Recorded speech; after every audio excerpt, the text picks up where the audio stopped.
Well, I saw you had the Appleseed hat on. Yeah. Somebody thought it. I was reading the comments of the project, the one that we posted. Somebody thought it said "Protect Applebee's." At all costs. We'll teach you to protect Applebee's out to a quarter mile. I was like, that is absolutely fantastic, and I feel like that needs to be a hat now. I need a hat that says protect Applebee's instead of the militiamen will have a server. You know. Oh my god, Guys, these are neighborhood restaurants. Okay, that's right. We have to defend our neighborhood restaurants. Yes, absolutely. It's like I'm gonna have rooftop boomers. There we go. Jesus. I know. My goddamn Applebee's.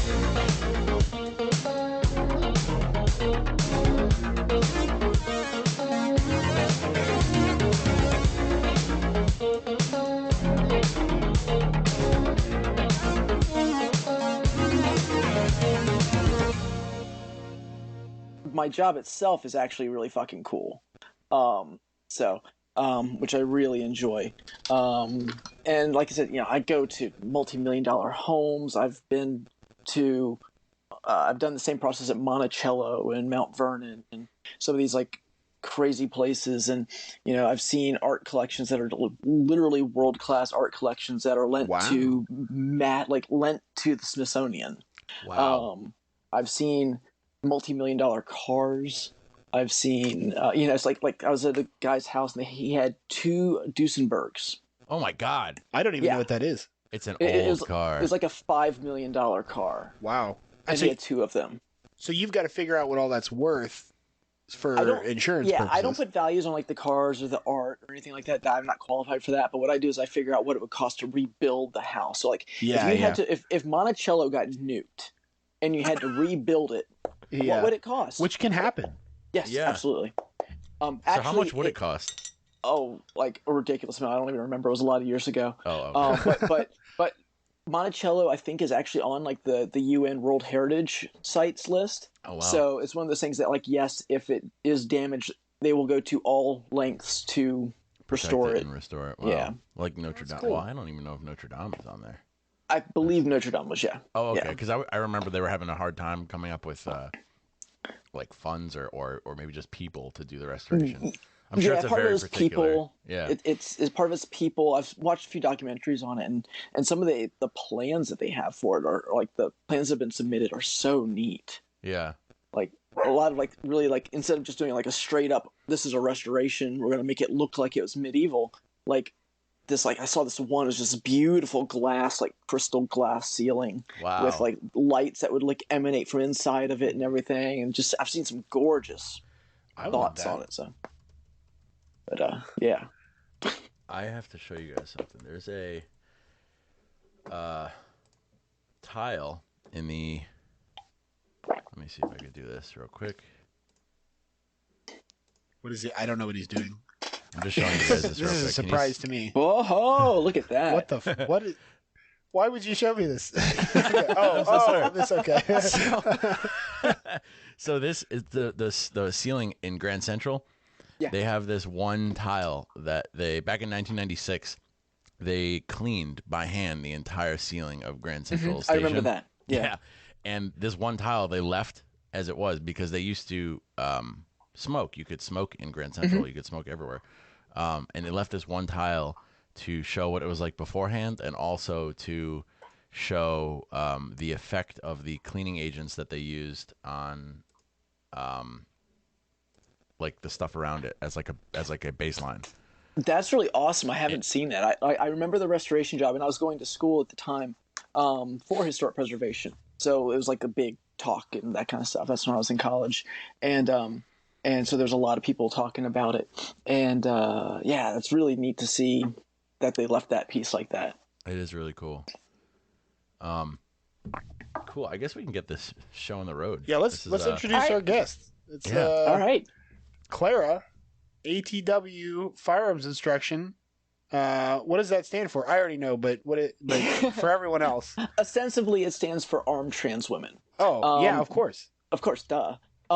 Because that's like the primary mission is making sure that trans women have a safe place to be able to come in and learn how to use firearms and learn how to defend themselves. So yeah, but we'll get into that, I'm sure. Awesome. Yes. Yeah. We'll probably touch on it once or twice. Maybe. Yeah, it's tangentially. That's awesome. So what? First of all, before instruction or activism, what got you into shooting? I started shooting when I was like 10 or 12 in my grandfather's backyard. My dad had brought out an old Ithaca lever action 22, and like him and all of his brothers were out shooting it. And he's like, "Come on over. You want to try this?" I'm like, "Yeah." And it was funny because it had a scope on it. And I hated the scope because like all you could see was the crosshairs wobbling everywhere, and I couldn't see anything or hit anything. And so we popped the scope off, and as soon as we did that, like the tin cans all started bouncing off the thing. I'm like, "Oh yeah, no, I'm hooked. This is Instant feedback. done. Yeah. So as soon as you hit so that's when I started shooting there. So and I grew up shooting flintlocks. That's my real passion is shooting black powder flintlocks. And so you've seen some pictures on my Instagram with that. But that's like my real passion is doing that. And I did that. I started shooting those when I was like 14, maybe a little younger. And then just fairly recently getting into modern stuff. I did a lot of World War II living history stuff and a lot of so I have a lot of like World War II firearms and stuff like that. But really getting into the modern stuff just in the last several years, 5-10 years. That's really cool. So you essentially went like you've lived the full life of a FUD, but with evolution. Absolutely. Like you've done all the cool stuff, but you've moved to modern things as well, and that is super cool. Because I don't think anybody could say that they don't like old weapons. Right. World War II stuff. Like, I mean, I'm sure tons of people have Mosins. They're nothing special at this point, but I just love knowing the fact that like I have a rifle that killed Nazis or probably killed Nazis or something. It's like I know my Mosin has bodies on it, and I know my Garand has bodies on it, and I know my M1 carbine has bodies on it. That is that's a lot of fascists that are not with us any longer. So yeah, for sure. It's like that is really cool. The Woody Guthrie guns, right? Absolutely. On my gun case, I've got that. This machine plays folk music from Off Color. I've got that on my gun case. Yeah. Those guys are great. That's good. So you started shooting when you were 10. You said like 10 or 11. You said. Yeah, something like that. So that was before like publicly transitioning, right? Like, oh goodness, yes. Well before. Okay. Well before. I didn't do that until the day before my 40th birthday. Oh wow. Yep. 5 years ago, just a week or so ago. Really? That recently? Yep. Okay. I had told myself if I didn't do it before I turned 40, I probably would do it or anything else. Okay. So you had been planning to for a while. Yeah, it's one of those things where it had been there for. Like I'd kind of figured it out for like 3 or 4 years ahead of that, and I was struggling with it a lot, and I was not in a place in my life where I could do anything about it, or I felt like I could do anything about it because I was in a really bad relationship, really bad marriage, and So, but that I got out of that thankfully, and began my transition, and that has turned my world around. Yeah, that's awesome.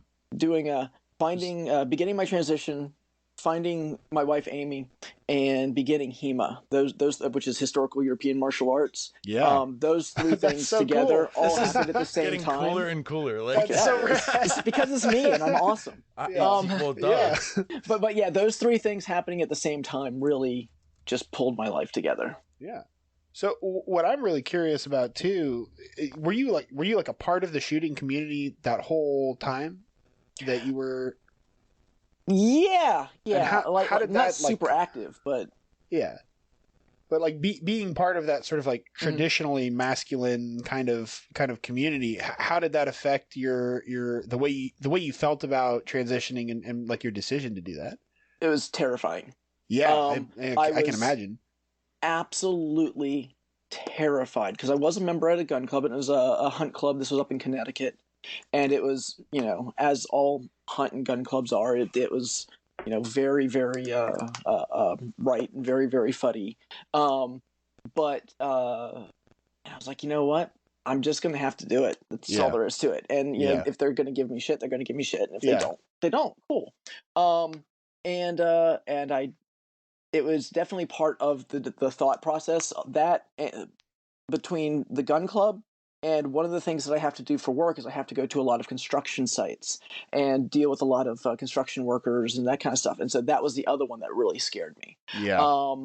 But I never really ended up having any real issues. And in fact, one of the women at the gun club that I was at really like embraced me and like kept inviting me to things and asking me to write like an article for like their women's corner of their newsletter and stuff. And so she really embraced me, and that was wonderful. And then I had the a member of the club, or like the guy who was like the president of the club, he was like, he kept calling me, and I'm like, I don't know what he's calling me about, and I really don't want to deal with bullshit. I'm like, please, just I just don't. This? And so one day I actually took the call, and he said, I just wanted to tell you that I'm really proud of you, and that I love your name because it was my mother's name, and it was my grandmother's name, and every woman I've ever met named Clara has been a very strong and powerful woman. Which was not what I was expecting to hear from him. But rad. Yeah. So I'm like, okay, all right, cool, all right. Yeah. A lot of really. Sorry, go ahead. No, I was just gonna say, like, how clearly that was a positive experience. Like that was completely opposite from what you were expecting. And how important do you think that kind of response from people in the shooting community was to, like, for you to continue in that environment? Like, I feel like having that kind of support is something that people really only dream of, and a lot of people unfortunately aren't as fortunate enough to get that kind of support. It's just really cool to hear about that, and especially coming from like a stereotypically sounding like right-wing fuddy club like that. It's really cool. I don't think we would have heard that story like 20 years ago. No, definitely not. And getting that kind of feedback is tremendous. It's like, and like I said, I put off that phone call for a long time. Because I just didn't want to deal with it, and but yeah, getting that kind of feedback is incredibly empowering, and it makes you realize that even if there's somebody else that's going to give you crap, this person has your back to it, like at least privately. They're in agreement with you. They may not stand up and say something publicly or anything, but that they at least understand and appreciate. And that with that, I find that allows people to get more comfortable. One thing that I've always considered myself ever since transitioning has been kind of an ambassador, and that's one of the ways I've always looked at my position of being visible as a trans woman. When I first transitioned, before I came out at my 9 to 5, I was working at Target just as a seasonal employee, and I transitioned there first. And that gave me a lot of exposure to a lot of people, and then a lot of people I found were immediately asking me questions because they were my regulars through my line before I transitioned, and then right after I came out publicly. And so they would have a lot of questions and stuff, and I'd find myself perfectly willing to answer those questions because I find excuse me, I find that my thought process is, if somebody's never going to meet another trans person in their life and you're the first one that they meet, you can be polite and answer a couple questions if they're not obnoxious about it, and then they go away and they're like, we met that one trans person and she was really nice, so maybe the stuff that they're saying about these other trans people isn't entirely right. So if you can leave a positive impression, and that's kind of how I've always approached my interactions with people. Now, don't get me wrong. If somebody's going to give me shit, I'm going to give it right back. Absolutely. As you should. As you should, yeah. What is it? Peaceful, not harmless. Yes. But I always try to have that approach whenever possible, and I found that it has done me and hopefully others a world of good. Yeah. Definitely. I think it has to have, right? I mean, that's. I like to think so. I know I've also had a lot of ambassador type encounters within the gun community. I was just at a course the other day. I was taking my concealed carry instructor certification through the NRA, and but don't even get me started on them. Yeah. And Oh, we will.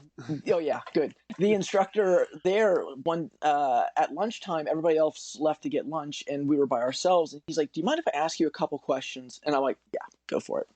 And some of the questions he asked were rude in his phrasing, but I told him, I said, just from an educational standpoint, that is probably the rudest way you could have asked that question. Oh. And he's like, I didn't know that. Yeah. I'm like, I know, that's why I'm just letting you know.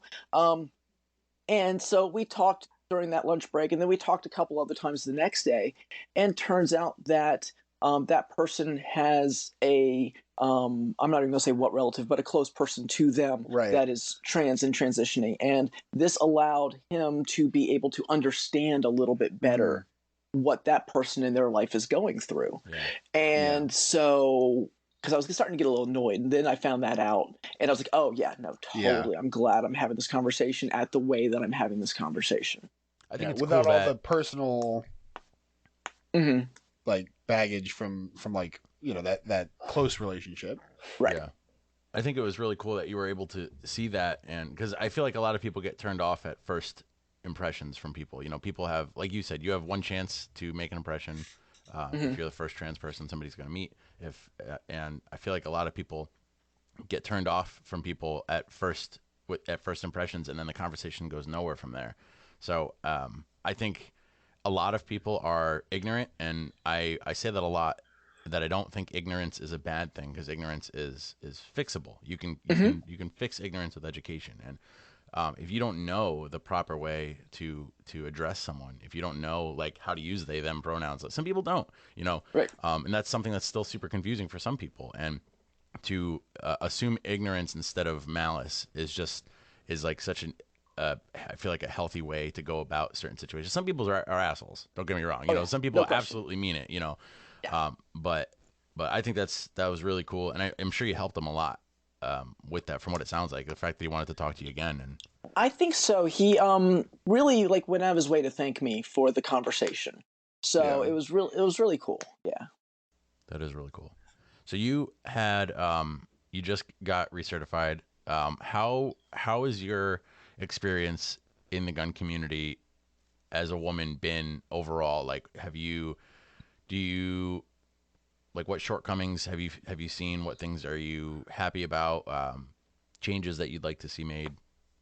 I haven't had a lot of real issues. I think that the biggest thing that I'm finding as a woman in the gun community is you're still dealing with a lot of just the cis white boomer attitudes that everybody deals with, and and you're at the range, and I had one day I was zeroing in my rifle, and these two boomers they're like standing like 7 feet away from me, just standing there watching me, and it's just like, come on. And then they're like, oh, you can handle that rifle. I'm like, oh, shut up, just leave me alone. So are you going to keep your brass? Can we have your brass? I'm like, I don't care what you do with the brass. Oh my God, brass goblins. Oh yeah. It's just the whole thing. I know. It had every aspect that you just want to go, oh, come on. But there's a lot of that, and there's a lot of, I think that there's still a lot of mentality that, as with 99% of things that women in the world are doing, and that men also do, you still have to go way above and beyond to prove that you can do something, that you're not, just like a gun bunny. Not that I would qualify as one of those by any stretch, but that you're not like a gun bunny, or you're not this or that, that you're not just like hanging around, but that you actually can shoot, and that you can do the stuff. And I think that surprises a lot of people still.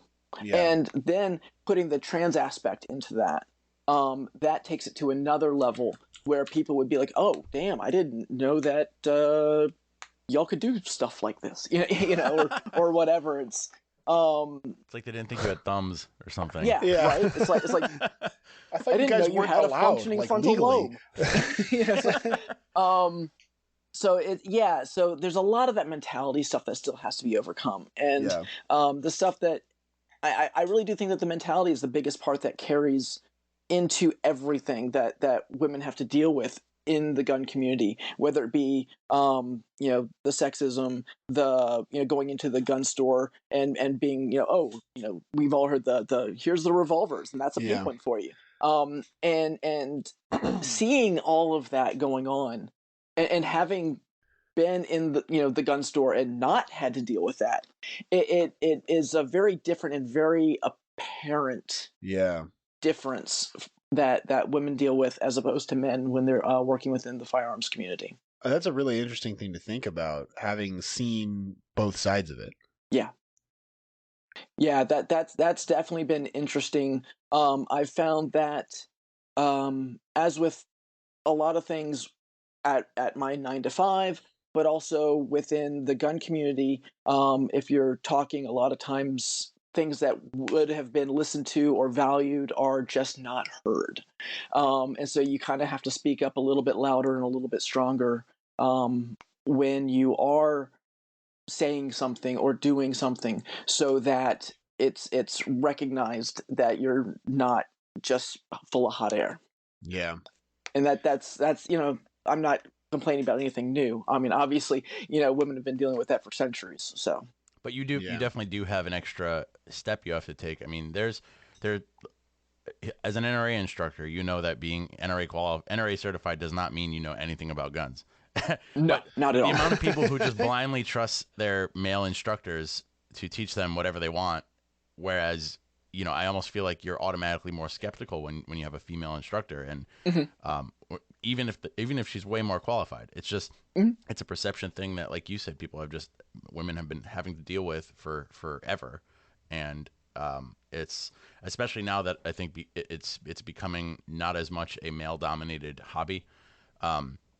The fact that we're seeing more and more female firearms instructors is something that is people are having to contend with, really, because if it's almost like you've got like a 70-30 shot of when you take your pistol permit class getting a woman as your instructor now. I mean, it's which is great, but I think there are a lot of people who are coming into it and still kind of expecting the the Boy Scouts shooting lessons that they got when they were 10, 11 years old back in the 70s. And I got those too, so yeah. Oh, and they were great. They were great. I think they were great.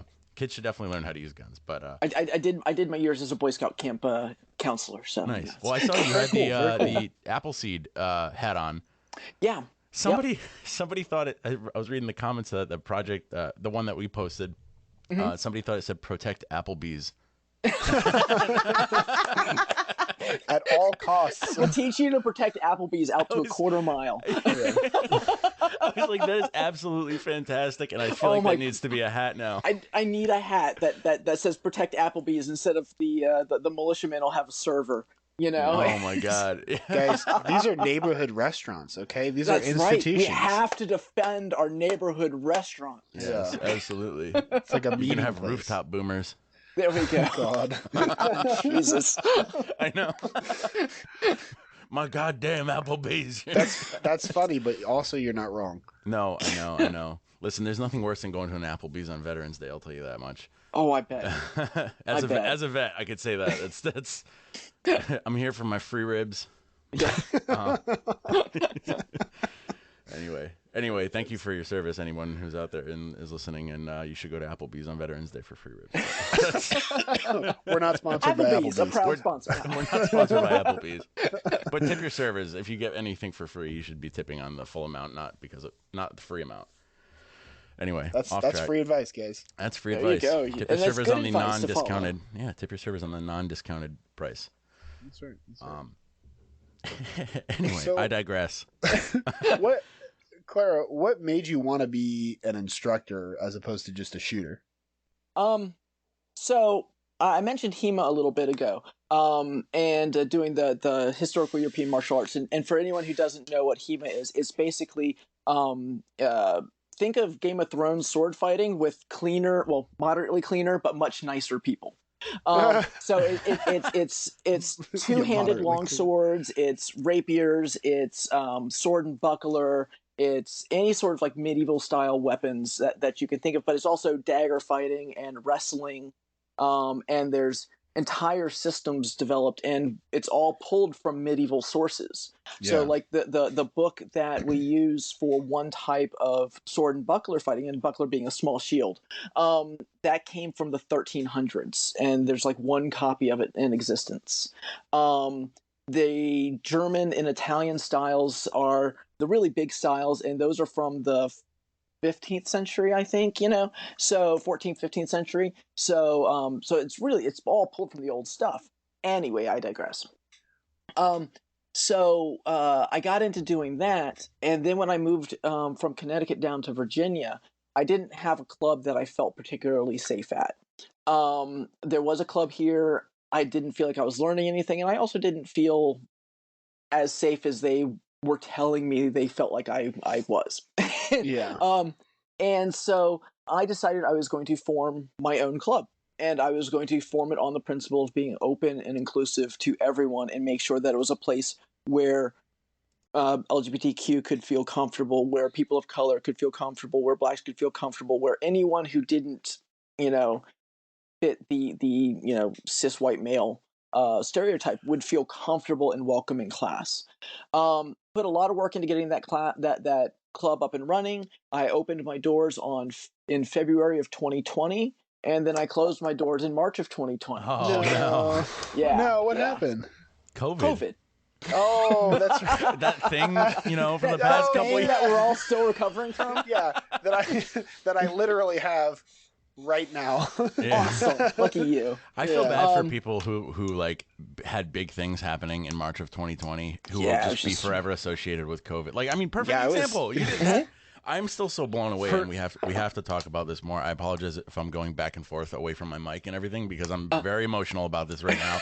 This is so cool. I just found out what this was like 2 weeks ago. Oh, really? Just randomly on Instagram, I saw some dude like flipping a guy over him in full armor. Like, you have got great clubs right down the street from you. I promise you that. So I have a friend of mine who has a full suit of armor in his basement, and the first time I ever saw it, I was like, "What is this?" And he was like, "Oh, I do this and that and that." And I was like, "I have no idea what any of that means, but you have a suit of armor in your basement." And it's either my friend Luke or my friend Chris. I've got a few friends up there with full suits of armor in their basement. Could be Christian. It's a lot of people. I'm sure that's a normal thing, like amongst HEMA participants. Absolutely, yeah. I don't, but yeah, no, it's great, and I love it. And the people are truly family. Yeah. They call each other Sword Fam. Because Sword Fam. they have your back. They're all over the world.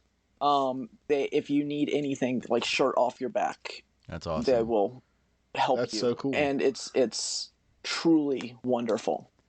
And I was involved really heavily in that. I have a tendency to make things that I take on as hobbies like full on obsessions. So I was doing it for a year before I started helping to organize tournaments, and then joined the national board of director, or the national governing council for the overseeing organization, and then the board of directors while opening up a school. I'm like, yeah, I can't. You can't just like dip your toe in. You have to dive in.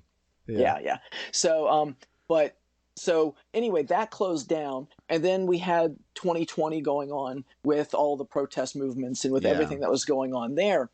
And around, I don't know, August, September, I said, there's a lot of people that are buying firearms that have never had firearms before that would not be comfortable in a traditional gun class. When you think of a quote unquote gun class, that just would not be comfortable there.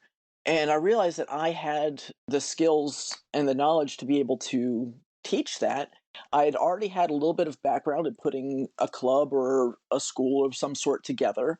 And I already knew that club, the principles were going to be the exact same here. It was going to be about inclusiveness. It's going to be about teaching everyone and making sure that everyone feels safe and comfortable and welcome in the environment.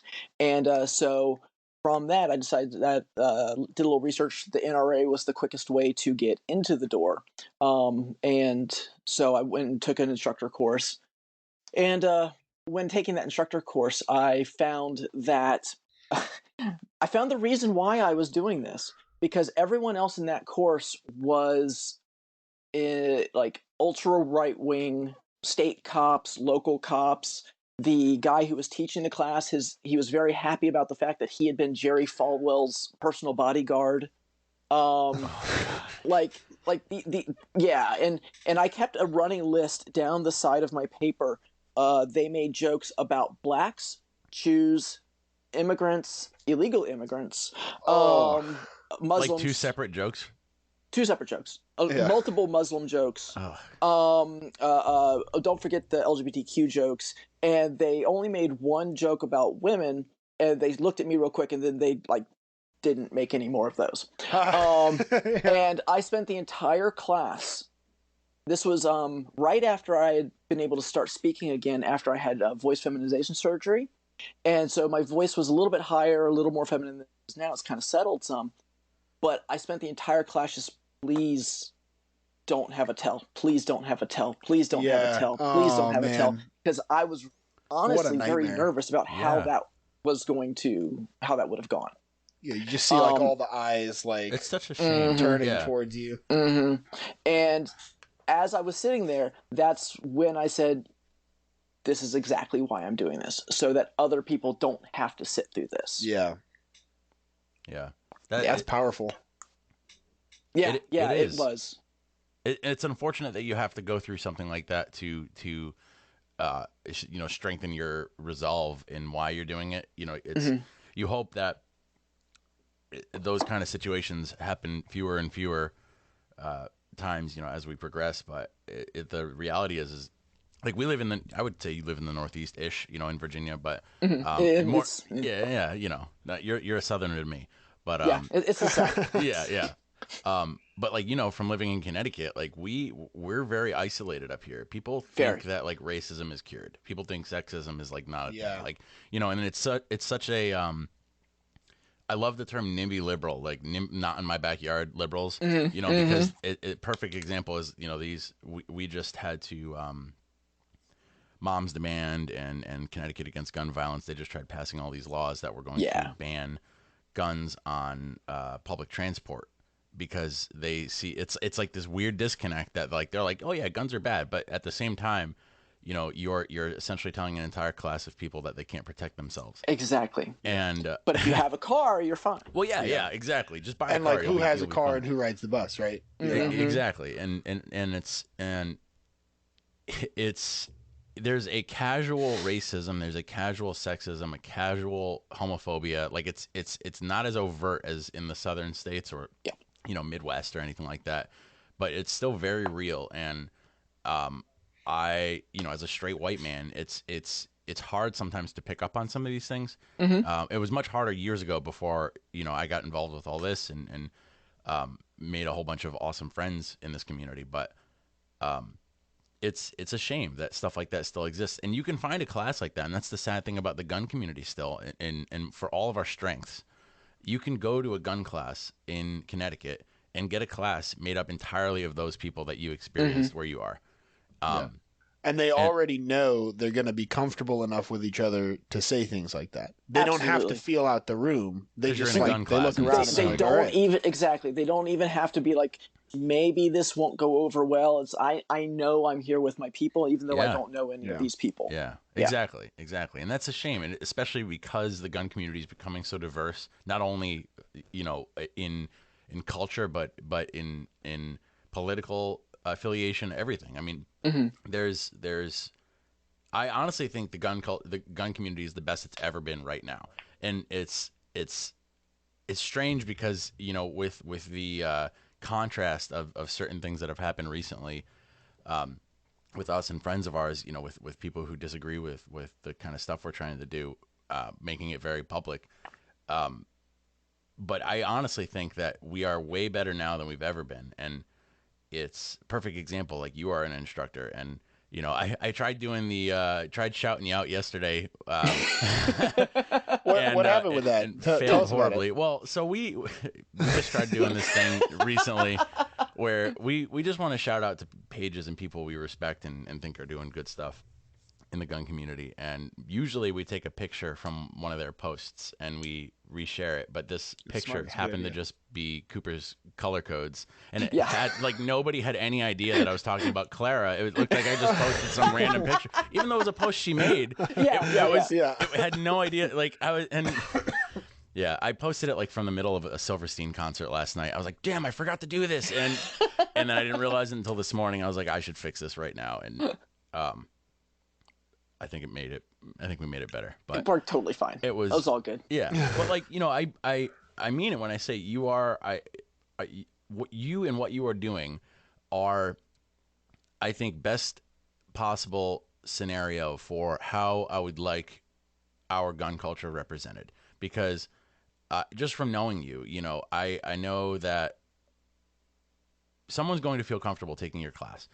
And it doesn't matter if they're in the LGBTQ community. It doesn't matter if they're a person of color. It doesn't matter if they're a straight white person. Like that doesn't matter, and that shouldn't ever matter. And it's very disheartening to hear that, you know, you've had experiences like that. But then like the silver lining is that people like you doing what you're doing exist, and it's kind of like the yin to the yang. Well, so thank you so much. That means so much to hear. Honestly, it really makes it leaves me with no words, which is a rarity, as you can clearly tell already.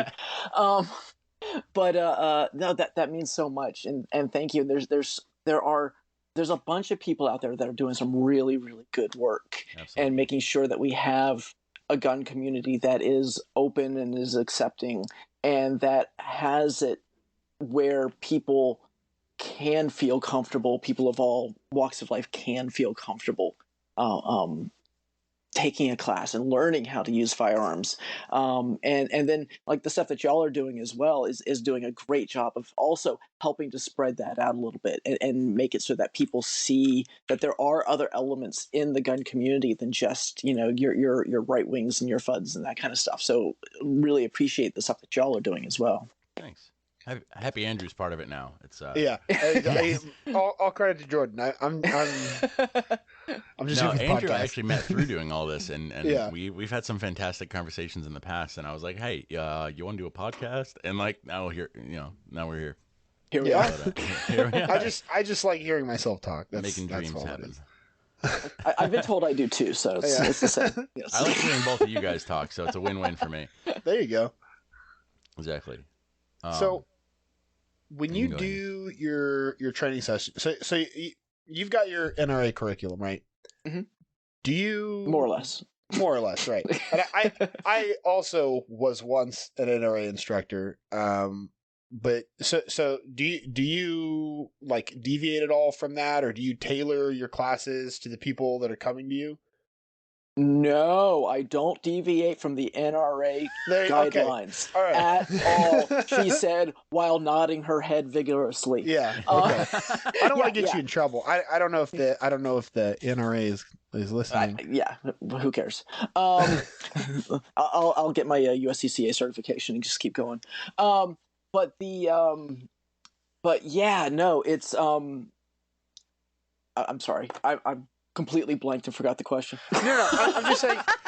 I'm just Welcome asking. to our lives. That's So you kind of like bill yourself as a comfortable place for LGBTQ and other sort of like non-cis white shooters to come and learn. But also cis white shooters too. But also cis white shooters, of course. Absolutely. But so does that mean that you like if you have like a class that's like just like just like a couple of gay dudes, or like, you know, just some LGBT folk that are looking for a safe place to learn, do you tailor your curriculum to that? Yeah, I do. Okay. You know, it's we may talk about a few different scenarios, right? Or, you know, some of that kind of stuff, and we also talk maybe a little bit more about situational awareness than you normally would in just like a basic intro class, if that's the class I'm teaching. Yeah. So yeah, definitely. And there's some classes where, you know, you don't really need to worry about that so much. But in every class I do, it's kind of tailored to speak to the people that are there, because, you know, those are the most important people at that moment. Yeah, for sure. And do people find you strictly through the and I guess if I remember right, the NRA has like you don't search for instructors necessarily. You like put in the kind of classes you're looking for in your location, and they'll give you like a list, or they'll match you with somebody. Exactly. Is that the way to find you, or do That's people? that's one way that I've been. That when I first started, I was getting most of my business through that. I'd list my class on there, and people go to the NRA site to find an instructor near them, and then I would pop up. And either by like a city search or a zip code search or something like that. And so that's how a lot of people started finding me. I do a lot of work on Instagram. That's the primary spot right now, is coming to the Instagram, the atw.firearms.inst. That's the big thing I'm doing right now. I'm working on getting a website up and running so that I can have that, and that will have full class schedules. That'll have registration, all the stuff that you normally have on that sort of thing. Yeah. And you can now find me on Google too. So I've actually, now that I'm finally listed on Google Business, that now I'm getting people calling me through that as well, which has been a big boost. And it's great because people are like, I didn't know. I was like, they were like, I know I needed to learn how to use a firearm, and I was just kind of dreading the idea of it. But then I came across you, and this is exactly what I was looking for. So yeah, man, that's awesome, and it's helping out a lot. So yeah, it's really cool. That's cool. I love that. I love hearing about that. People finding just exactly what they're looking for. Yeah, and it's so cool that they're what they're looking for. I'm able to help fill that for them and make them feel comfortable. And I've never had anyone express any sort of discomfort in the class or anything of that sort. Everybody that comes in. So I don't care if I'm teaching, whoever, whether it be a 75-year-old, white dude, or a 20-year-old black trans woman who's in the city, whatever. Everybody signs the same this anti-discrimination statement. Everybody signs, so like if you're, I've never been to another gun class where you have to sign an anti-discrimination policy. But and I don't put up with it. If there were to be an issue, then you're just gone, and that's all that there is to it. Yeah, there you go. And everybody knows that from the start.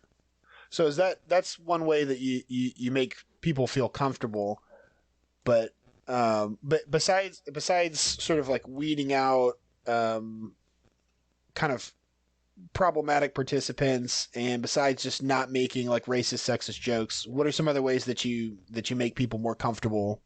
Well, some of the stuff that I do, I'm sorry, I disappeared for a second. I'm trying to plug my iPad in. I had realized that I had plugged it into the iPad, but never into the wall. Oh no! Oh, I hate that. And then it just dies on you. Yeah, I just happened to like, wait, that's not charging. That happens with my baby monitor sometimes when I'm watching. I thought you were gonna say that happens with my baby. I was like, what? I forgot to plug my baby in. Oh, I forgot to plug in the baby. Dang, that's why he's sleeping all day. It's on power saver mode. Yeah, I think that's some of the biggest thing is, being able to provide that environment where people feel comfortable, but also being able to listen to people, because sometimes people want to talk about issues that they've had, encounters that they've had where they've felt uncomfortable, where they felt unsafe, and being able to relate to that and being able to understand where they're coming from with that is a big part. So they're with somebody who they know understands some of the things that they've been going through, and so that's a big way of helping people feel comfortable, and then also just letting people know that it is absolutely a safe place, and you can have emotions, you can have whatever it is that you need to do to get through what can be for some people a very difficult thing, and that's learning to use a firearm. One of my favorite students, when she first came to me, she had never touched a firearm before. Her husband was trying to get her to learn, and she just didn't want to have anything to do with it. And she's like, I'll learn on my time. And she found my class. She was an ER nurse, and she's seen a lot of gunshot wounds. She knows the effects of gunshots, but she felt that she needed to learn a little bit more about the guns themselves. And when she took her first shot, it hit it right across the X. Perfect shot. Absolutely beautiful. And but then just the emotion hit, and tears and trembling, and she felt so embarrassed by that.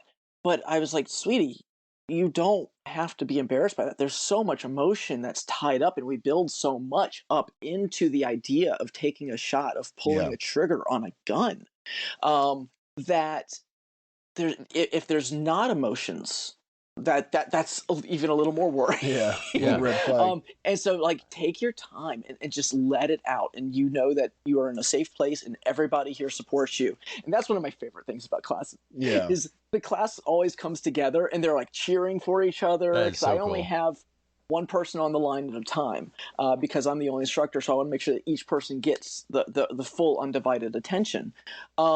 And so everybody, it becomes, you've got 4 or 5 people sitting behind watching you shoot, but also they're kind of chit-chatting, so that that's not the full focus on you, but also they're cheering for you, and they're like, oh my God, you did so good, and everybody kind of becomes a thing. And I love at the end of class when people start exchanging phone numbers.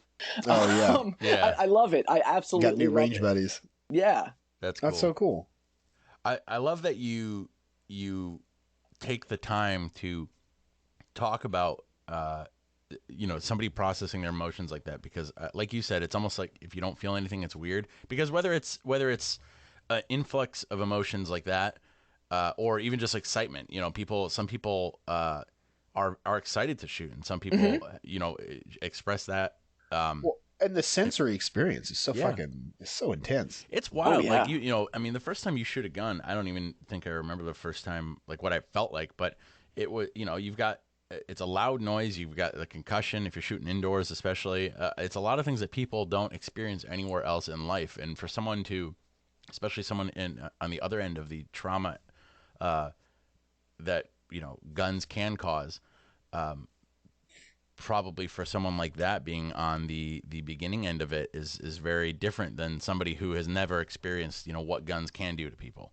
So that's really cool that you take the time with everyone like that. And I do you think that do you think sorry, Not I'm often. trying to figure out. Clearly I'm not right now. Try to just live in the you? moment, Jordan. I think I just heard an echo inside my head. That's what happened to me a second ago, so I get it. Do you see the efforts like yours to do things like that, to make classes more welcoming and more friendly to typically marginalized groups, and just less of an intimidating environment? Do you see like an increase in the types of people who would not normally come to classes as a result of things like that? Because I feel like some people are just intimidated Yeah. by guns in general, and they definitely are. And I feel like there are, for every 5 people you get in your class, there's 1 or 2 that never end up taking it because they never get over that. Yeah. Have you noticed at all, like an influx in people that you would typically not see coming into your classes in Absolutely. Yeah. Yeah. And they usually come in with friends. So there's a friend that wants to take the class and will bring somebody who's a good friend of theirs, because they want to know somebody in class, like we all do. And 9 times out of 10, that friend has never touched a gun, has never wanted to touch a gun, and was like, all right, sure, I'll go with you. And they're some of my favorite students. I love working with new shooters in general because there's no bad habits to have to go through. There's no real egos involved. But yeah, we get a lot of people come through that are just like, I never thought I would be touching a firearm before. And then by the end of the class, they're, firing an AR-15 or an AK-47 or something like that as well. The big boogeyman guns. Yeah, yeah. And so it's because I always bring those to every class for just that reason. That's cool. And but yeah, no, there's a lot of people that never thought they'd have firearms coming into the classes, and that's one of the things that I really love is seeing these people being like, I never thought I'd do this, I never thought I'd enjoy this, but then that moment where they're everything kind of comes together when they're on the range and they take the shot, and you see it especially when it clicks right. You know, it's kind of like you're talking to somebody who plays golf, which I've done one time exactly. But you get that really good hit, and it just cracks just right, and the ball goes perfectly straight. And they're like, oh, that's what dopamine is. It's like, oh, that's what this is supposed to feel like. That's awesome. I'm going to try this again. It's the same sort of thing, and you just see that smile come across their face, and I love it. And you know they're hooked. Yeah. I had a student in my last class, and she says, she's like, I never thought I'd be a gun person, but clearly I'm a gun person. Yeah, You know, and so I think that's like really cool. Well, and that does so much for that does so much for the perception of gun owners. Also, I mean, I feel like there are a ton of people out there who still see us as like scary, all 6'8", like uber racist conservative, like you know, just inbred, fill in the blanks, whatever. Yeah. And people, especially on the beginning end of the gun ownership experience, you know, they probably consider themselves a normal person, and if that is literally what the gun community is. It's a whole bunch of you got weirdos everywhere, but you know, we I'm got a weirdo. three right here. Exactly. Exactly.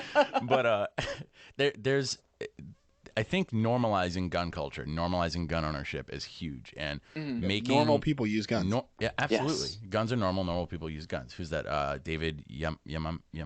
I'm gonna fuck up his name. I'm so sorry. Gun culture 2.0 guy. Yeah, he's a great guy. I'm sorry. Yamane. But yeah, I know exactly who you're talking yes. about. But I'm just crap with names. But Same. I know who you're talking about. Same. I only remember dogs' names. Yeah. Yeah, which you should, you know. But I think that does a ton for, you know, it's a self-fulfilling, like it's almost like a self-fulfilling prophecy. Like we want people to realize that the gun community is comprised of normal people. But in order to get more people to join the gun community, we have to make the gun community welcoming to everyone. Yes. And because otherwise you're only going to have people on the ends of the spectrum that are willing to take that emotional and social risk of becoming a gun owner at the like behest of their friends, if I use that word right. I've been hanging out with Andrew. I've been trying to use a lot of bigger words recently. Yeah, that was right. Behest. Yeah. Yes. You did it right. It sounded good. Thank you. I mean, just like with Shakespeare, you can use anything. It could be like nonsense, but in the right context, people can know what you're talking about. Exactly. I appreciate that. Thanks, Andrew. He builds me up. There you go. But I think we all got to have friends that build us up. Yeah. Exactly. I think that is. I think that's great, and I think that it is something that, like you were saying, you know, you've been seeing a bunch of people who have said to themselves, "I've never thought I'd be a gun person," and I think after 2020, like with everything that went on, we had a huge. It was the best year for gun sales ever. Oh yeah. In ever in recorded history of this country, and I think you had a ton of people come into the gun community, but there was a void of instructors who were willing to work with the largely diverse population of people who were first-time gun owners that year. And I think it was a turning point for us, for one. I think it's getting better, and I think that now that we have almost like made this a mainstream conversation amongst the gun community, that you're going to have more people who had positive experiences, like people have in your class, who then want to pass that on to other people. Exactly. And like you did, you know, but you had a shitty experience, unfortunately, when you took your class. And that did it. But that's, you know, it's the other end. I'm glad you didn't turn into a supervillain. You turned into the hero of the story. It could have gone either way. You know, you could have easily just, you know, been the anti-hero here and just decided to, you know. But I think it's cool that you have classes like that, and that more classes like that are becoming available, because it's going to grow a new culture in the gun community that is going to be more welcoming to everyone, because nobody's intimidated by like the Boy Scout Appleseed program, you know? Right. But that's how gun culture should be, really. I mean, like it should Just be wholesome. like going out to learn how to shoot 22s and not being scared to do so. Yeah, I absolutely agree. And that's one of the things I love about that Appleseed program, because I just recently started working with them. I'd taken the course a while back and then took one just recently and decided I was going to be an instructor with them because they invited me to do that. And it's a neat program, but it's also, you've got they have specific women's only events, and they're starting to build up a lot more that kind of stuff, and they're really starting to branch out with that. And it's also a great program. You can learn the basics of precision shooting, precision distance shooting, for $75 for a 2-day class. Like, you can't find that kind of instruction and introduction. You can't find the level of instruction that you get there on that particular topic for that kind of price at all. And it's really great for being able to do that, and it makes it accessible to people, which is good. And is that for adults also, or is that just a youth program? Oh, no. It's primarily for adults. This isn't through the Boy Scouts. This is for adults, for people of pretty much any age that want to do it. And it's a 2-day class. You end up firing somewhere between 500 or so rounds, 500, 700 rounds of 22 over the course of the weekend. And you learn everything from shooting positions, use of a sling as a stability aid as opposed to just something to carry your gun with. And then you learn all about, minutes of angle and position, body position, and all this kind of stuff. And then they start working you up towards where you're doing these timed qualifiers. And you're simulating shots. Everything's done at 25 yards, but you're simulating shots at 100, 200, 300, and 400 yards on these timed shooting routines. Based on the size of the target. Yeah. So, and it's all this, like I said, it's all on the same target, but they just kind of scale out. And it's a neat program because, like I said, you get a real fundamental education on precision distance shooting that you don't necessarily get a lot of other places. That's really cool. Yeah, I did not know that. That's awesome. Yeah, you have to kind of sit through a lot of like Revolutionary War kind of stuff, because that's their whole basis. Is their theory is they want to help have an armed citizenry that can defend our nation in the event that it needs to be defended. Yeah. And so they take from the model of the people who answered the Lexington and Concord alarms and responded at the beginning of the American Revolution, and that's kind of like their model is they're called on regular citizens to come and defend our nation and defend our rights. And yeah, exactly. And it turns out, I just found this out this week. I'm a descendant of somebody who did respond on the April 19th alarms. I just found that out, and that's really awesome. So you're like an institution. You're like a Northeast institution. Yeah. You're pretty much Hell Yale. Yeah. Oh yeah. The crazy part is that this same dude, not him, but like his grandfather back up the line, he was at Jamestown. He was one of the original settlers of Jamestown. Went back to England and then came back to America on the Mayflower. Come on. I'm not fucking kidding. It's crazy. Get out of here. He was like shipwrecked in like the Bahamas and got picked up and taken back to England. Then when he wanted to come back, he came back on the friggin' Mayflower. You're getting my goat. I wish. No, it's I was like, wow, that's a story right there. People, that was, man, to go twice on a ship like across the sea back then. People go on cruises for fun now. Like we would, I've been on a cruise, and even luxury cruises kind of suck. Really? What? Yeah. But it's not. You're not in steerage. Like no. I'm just saying. Dancing to fiddle hoping music, nobody right? gets malaria like on the way there. But that's my point. Is that like it's not that great in the best of circumstances now. And so like. I hope anyone over 50 who goes on cruises who's listening to this podcast right now doesn't take that personally. But I also hope they don't catch Legionnaire's disease. Oh God. Yeah. Legionnaire's disease, norovirus, now COVID. Is that still a thing? Like norovirus? No, Legionnaire's disease. Oh yeah. Yeah. Yeah, you can get it from your air conditioner. Yeah, it's like HVAC systems, Yeah. or it gets like a Yeah, virus or bacteria in HVAC systems. Wow. if you have a lot of condensation from your AC and Yeah. you're not careful about how you like if you have to like clean out your drain line or whatever, and you don't like sanitize it properly, don't wash your hands, you can definitely get it. Wow. This has been a very informative Yeah, episode. that's an important tip. Okay, so Wow. everyone, remember, clean your HVAC systems, but wash your hands afterwards. Yeah, wash your hands afterwards, please. Yeah.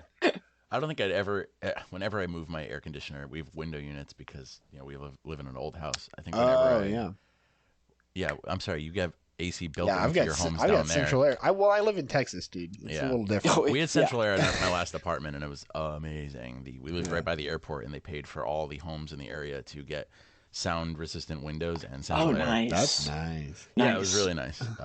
There was actually a fire like 3 houses down from us, and I slept through That's the not entire nice. thing, all the sirens and everything, because the windows were so quiet. Oh yeah. I went to go leave for work in the morning, and I was like, "Oh, hello." It was just this is odd, but It's right by my house. This is weird. What do you know? Yeah. Hey everyone, this is an ad for our Patreon, so if you don't feel like listening to it, feel free to fast forward about a minute. But if you like what we do and want to support us, then listen in. Don't you wish every commercial came with that little blurb? So if you're new to the neighborhood, Patreon is a website that allows us to funnel our desire to make this podcast into a shameless cash grab. Kidding.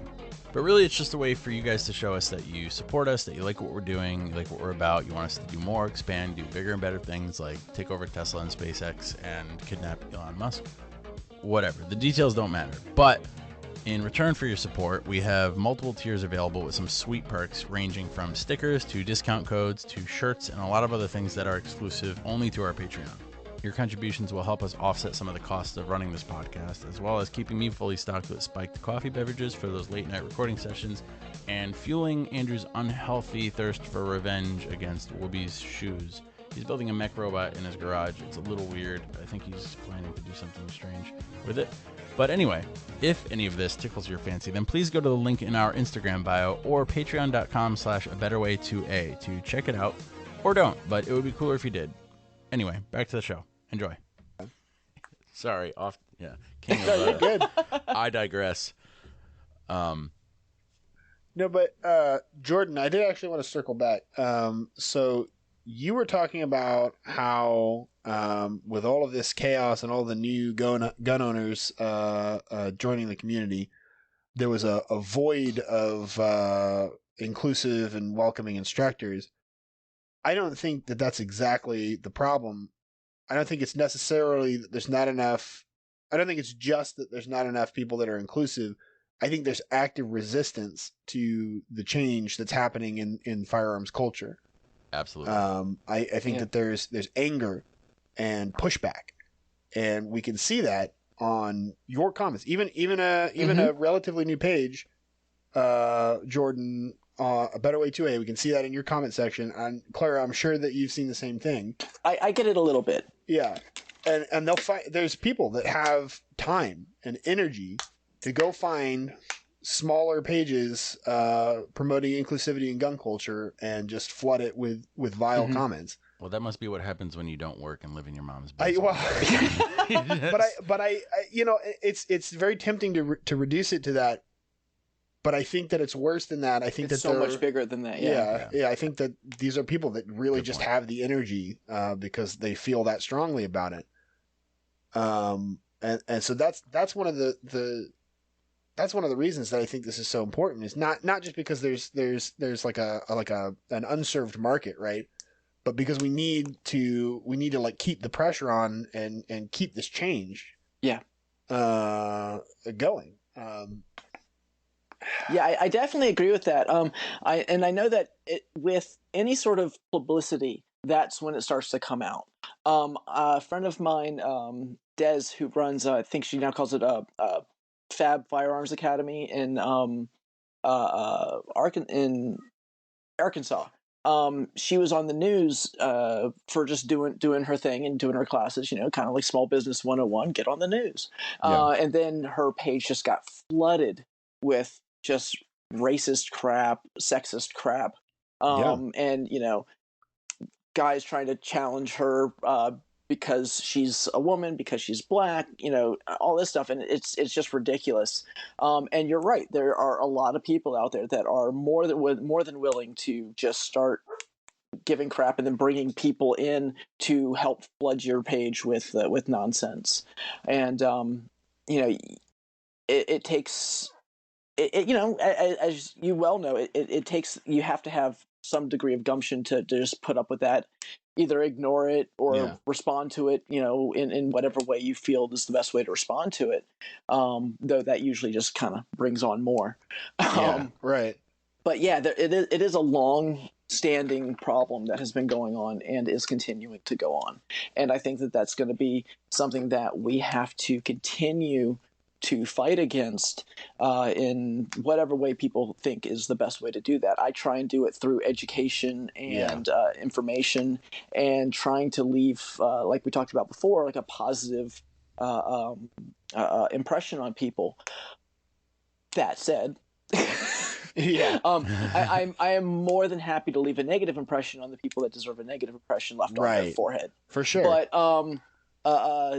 the thing is that we do need to just kind of keep pushing forward and keep the pressure on for others to feel comfortable enough to come forward to where they want to be included in the gun culture as well. Yeah. And at that point, we can start to use the term gun culture less as a negative and more as an inclusive thing, because we can say, yes, I am part of gun culture, and my friends over here are part of gun culture, and gun culture is not, the right wing, racist, white supremacist organizations or out there trying to cause shit, but it's everyday people, and it's people who not just want to play with guns in quotation marks, but also people who want to defend the rights of others, and people who may not have the same political leanings one way or the other that you do. Right. And you need to be able to accept the fact that we are all gun culture, and adding more of us to it and adding more types of people to it only makes it better and stronger. Yeah, I for could sure. not agree more. What do you think is because one thing that we've noticed, and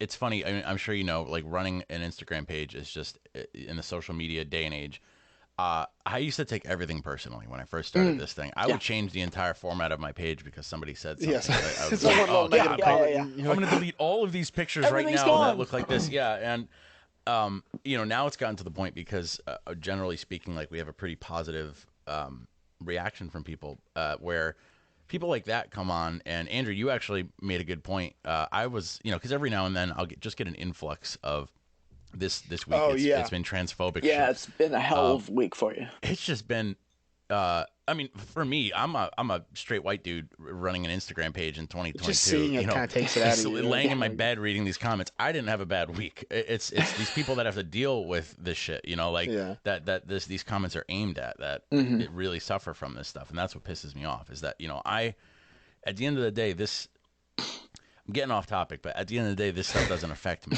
because it really, I'm the pinnacle of privilege, and it's not something that I say as to knock other straight white people. It's just like, what are you gonna say? Like, okay, I grew up Jewish. Give me like your best Jew joke, sure, and then I'll go back and ride my zero-turn lawnmower that make myself feel better. Like, that's luxury. Oh my god, it's great. Anyway, I bought it secondhand, but there is. Why do we all do that? I know, seriously, seriously, seriously. Thanks, I got a deal. Yes, like I don't, and I'm going to couch this in much the same way. My wife's car is a nice Mercedes. But it's, but we're like, well, it's 2011. We got it for a really, really, really, really, really good deal. Yeah. But we all feel the need to couch anything that we have that may sound like it's a piece of luxury or something like that. That is so interesting that you say that. And we all do it, and I just find our guns sometimes, I got a really good deal on this one. I know it looks really, really nice, really expensive, but I got a really good deal on this one. And we always try and hide the fact that we have X or Y, which I just find very interesting. Yeah, it's almost like we're undeserving of it. Yeah. And yeah, it's interesting. My wife has a Yeah. Volvo, like a 2018 Volvo, and I work a blue collar job, and I Mm-hmm. show up to work in it, and guys are like, "Oh man, like somebody made some good decisions financially recently." I'm like, actually, it was cheaper than the Toyota we fancy were looking pants in at. the Yeah, Volvo. yeah, exactly. It's like Yeah. no, we were looking at We were looking like at I a said, Rav4, and they wanted more money for that than this, so we yeah, got this. that's how it works with this one. We were looking at granted my wife wanted a Mustang, which is still, a nice car, but we were looking Yeah. at like really, kind of quite old Mustangs but and then we were looking, well, let's just look at something a little more practical, and we were looking at stuff, and it was all more expensive than this car. Yeah. And so it's like, okay. We ended up with a Merc. Yeah, so it's I digress. yes. I think what I was getting at was, and not that you this were was, talking about how we end up with this influx, which Yes. Yeah. So Andrew actually brought it up to me. What usually ends up happening, because it's out of nowhere. It's never from people who follow the page. It's always from some random group who it probably gets shared on a Reddit feed or like on a K post or 4chan or something like that, and then a bunch of the weirdos come out of the woodwork and decide to give their articulate and well thought out Been there. Yep. sense. Yeah. And in the beginning, like I was saying, I used to take all this stuff personally. I would delete it and I would change the way I was doing stuff. And now it's kind of like I see it as, if it stings, it's working. And I think the more resistance, like you said, like we're going to see this resistance more. Or Andrew, you might have said it, one of you. I think as things get bigger, as movements get bigger, as they get more mainstream, you're going to get more pushback. And I think that almost shows you that it's working, because because those people are always there. It's not like Yes. they're new. No, Right. exactly. Yeah. It's just the topics may change, but the people are the same. And there's always going to be naysayers. There's always going to be people who just don't like you as a person and don't want you to exist. And that's you can't reason with some people. And that's what we would try to do. We try to, I would message people. I'd be like, "Hey, like, why do you think this?" And then I'd be called a groomer and all these weird like, oh God. Oh, yeah. This is another. Oh yeah. I want to earmark this because this is another pet peeve of mine. The groomer thing. yeah, oh yeah, and it's just like yeah, no, exactly, and but that's the thing. It's not I would originally go searching for like an articulate conversation with these people to figure out, because I want to know why people believe what they believe. Yeah. I don't. There's just nothing to be had there. But I do think there is with some of these people, and I try to err on the side of giving most people the benefit of the doubt that most people, some people are not capable of this, but I don't think most people are bad people. I think most people just have bad opinions, and opinions are a result of perspective, and perspective is what you've been brought up around, what your life experiences have been. So like when you perfect example, who's that guy, Daryl Davis, who goes around and converts KKK like grand wizards. He's a big black dude, and he goes and like meets KKK grand wizards who have never met a black person before, and they end up like turning their robes in because they're like, holy shit, all black people don't suck, like, and like, wow, it turns out I met one black guy and realized that I've been lied to. Yeah, exactly. First of all, how shit is your argument if it just takes one person for you to meet that changes it completely? Very. This is known. But that's kind of like where, and that's also why I don't take it personally anymore, and why it's which is easy for me to say, because again, at the end of the day, it doesn't affect me. But I now it's just, sure, the more the better. Obviously we delete blatantly racist, blatantly transphobic, like harmful things. Stuff. Harmful stuff that like nobody wants to see.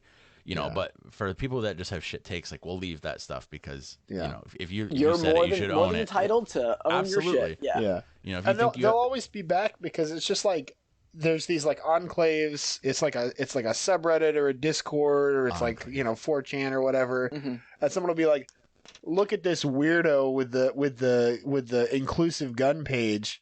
Let's all go make shitty comments for like 2 weeks and then move on. They're always going to come back at some point. And it is. It's just dumb internet bullshit. Is all that it is. Yeah. And I think once you can get your head wrapped around that, that it's nothing more than just dumb bullshit that doesn't need to take up the time that you have and the space in your head that you have, because let's be honest, we all have very limited of both of those. Yeah. It's once you can just let it go, it's a whole new world, and you can be like, all right, and you realize that you don't need to put the energy and put the time into trying to put together a very well thought out argument as to why this shouldn't be the way it is. And I remember one time I did that, and I wrote this long, well-researched response, and I put in probably a good 2 hours putting this response together. And the guy was just like, yeah, well, you're still a dude. What can you do with that? Like, that's not... that's it. I'm never doing this again. Okay. Yeah. God. Yeah, and that's the whole thing. That's this like guerrilla social warfare, right? Where it's like they provoke you into this big long thing because you're invested in it, right? Because that's you, that's your personality, that's your life, that's your literal like life, Yeah. And they'll just be like, watch this, I'm gonna make her type a paragraph, and then they'll be like, haha, whatever, and they're just going after. They'll just do that like all day long to different people, and it's so easy and fun and rewarding for them. But I have noticed some patterns recently, and it kind of hints at I don't want to be like a tinfoil hat guy, but there's like a concerted effort to associate, and I guess this isn't new, right? This has always been the case, but it's just easier now with social media to kind of conflate LGBTQ communities, specifically gay and trans, gay men and trans women, with pedophilia and grooming. Right? Oh yeah, sure. Yeah, and like you said, it's been going on forever. This exact same argument, it's they used it against gays, 40 years ago. They used it against blacks. They've used it against Jews. They've used it against anybody and everybody. Because what's the number one thing that we can all agree on is we want to protect our children. Right. Yeah. So if we can make the group that we really hate look like the boogeyman that's going to attack our children, well, then that's the argument that we have, because no one's going to want to stand up against that. No one's going to say, oh, just go let them have our kids. No, everybody's going to be like, wait, what? That group is hurting our kids? And it makes me think immediately of Reverend Lovejoy's wife on The Simpsons. The children! Won't someone think of the children? It doesn't... It's a bullshit argument. Yeah. And it makes no sense in a logical sense, but, we still get a guy going and shooting up a pizza place because he thought that that Hillary Clinton had, well, and there's kids chained up in the basement, and but the thing is that so they know very well, the quote unquote they know very well how to put things out there that will pluck on the strings of people who may not necessarily be the most informed people. Yeah. Who may not necessarily or who think they are. Yes, absolutely. Yeah. And they know exactly how to manipulate that. They have it down to an absolute science. Yeah. And it all kind of really got ramped up in the 80s with the silent majority and all that kind of stuff. And which, like, once that really got running, it hasn't stopped, and they're just going to keep using that against any group that they want to denigrate. And right now, for the most part, trans women are that group. Yeah. And I know that gay men had to deal with it a lot. Especially, like I said, 80s, 90s. There's a lot of push on that for gay men, and I don't think that it's as bad for them anymore. Not being a gay man, I'm not part of that particular community, so I don't really know. But in no way have I been surprised to see it being brought up and used against trans women. Just a couple days ago, I had somebody reach out to me and say, "Hey, I think I need to learn how to use a gun because I had an encounter today that really scared me." I hate that. So I was talking to her, and she was at a bus stop, and some guy walked by and then came back and started just talking to no one very loudly about needing to kill all those trans pedophiles and all this other kind of stuff. Jesus. And that's everywhere. That was here in town. That's happening to people left and right, and someone's going to get really hurt really soon. Yeah. Based on that argument. Not that trans women aren't already getting hurt all the time. Let's be honest there. But something really, really bad is going to come from this on a large scale very soon. Yeah. And that scares me. Well, and I'll give you a great example too about, you talk about like how clever they are about how they draw these connections. There's an example I love to use, and the source shouldn't surprise anybody. Lucas Botkin. He had this like blitz of posts about him being like a traditional Christian and all of his like super masculine traditional values. And he had at the end of it, he got a lot of pushback, rightfully so, and a little too much support. But at the end of this big campaign that he was running, I guess, because some of it I'm sure was for publicity or whatever, but he had this thing about like, yeah, I got some controversial views, I guess, controversial today, maybe, but they're really traditional values, and I stick by my values, and I don't think we should really be arguing about this stuff. Everyone wants to argue with me about my views on gay and trans rights, but nobody wants to talk about pedophilia. Maybe they should. And it's like, he didn't directly accuse exactly, but the way they draw the connections sometimes can be very manipulative. It's like Marjorie Taylor Greene making comments about the fact that trans people should have the shit beat out of them, and then the cops called on them when they're in the bathroom, because that's what her husband would do. And so I made a post about that.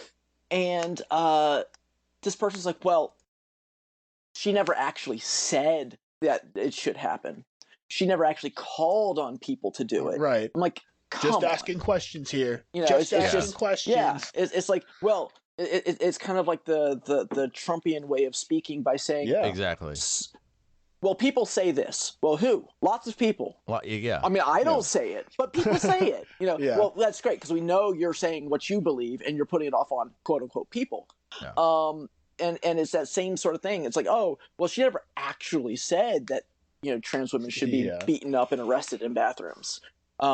Meanwhile, I still get nervous going into a bathroom. Yeah. I was at a gas station the other day. I was getting ready to go into a bathroom at the Wawa, and like a little 9-year-old girl goes into the bathroom in front of me, and I'm like, you know what? I'm just gonna wait for her to come out because I just don't even want any possible thing. Yeah. And and it sucks. It really sucks. Yeah. And it's an interesting point that I try to bring up with people when I hear people say that, because I work with a very mixed bag, and I work with some people who believe that.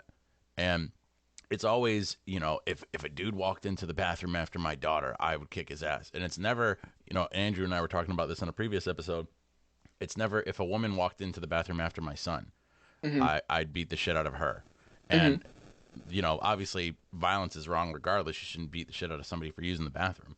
But that it's a very, because these people see trans women as men, and it's a very, for one, I think it's sexist to hold standards like that for.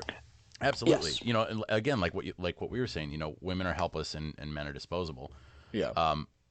And when I bring that up to these people, very often is it like a deflection. It's a very quick like topic change. Like, oh yeah, well that's different. That's completely different. Like, it's like, no, it's not. It's not. And it's a shame because I think it goes like what you were saying before with the silent majority, and Andrew was saying that it's very manipulative. It's engineered. I think a lot of these talking points and a lot of these kind of like gotchas are engineered to sound like they are coming from a morally superior standpoint. Like the term silent majority is implying that the majority of people agree with me, but you would never know because they don't say. Because they're silent. Right. They're silent. Because they're so oppressed. Yes. Yeah. So they can't they say couldn't, anything. Exactly. Yeah. Because they'll get beaten and lose their jobs and Despite being the majority. Yeah. Despite being the majority. Exactly. Despite being the ones in control of everything. Exactly. And that's the same reason it's I will never disrespect somebody who believes bases their beliefs on something like religion. I'm not personally a religious person, but if somebody is, that's totally fine. But what people do with religious debates, like I also see them doing with this conversation, is doing an appeal to authority that both parties are not on board with. Like a religious person debating with an atheist and saying, I'm right because it says so in the Bible, doesn't make sense because the atheist doesn't use the Bible as their authority. Sure. Likewise, you saying something like, not you, but somebody saying something like the silent majority agrees with me. Well, who is this majority? Who are these people? Like, well, you can't produce that, but I have to take your word that it's there. And one, it exists, and that two, it matters what they think. Exactly. Which are assumptions that I do not subscribe to. It's essentially saying, 96% of statistics are made up on the spot. Yes, exactly. Yeah. 96.4. Yes, that's the correct number. Be precise. Come on, man. I'm sorry.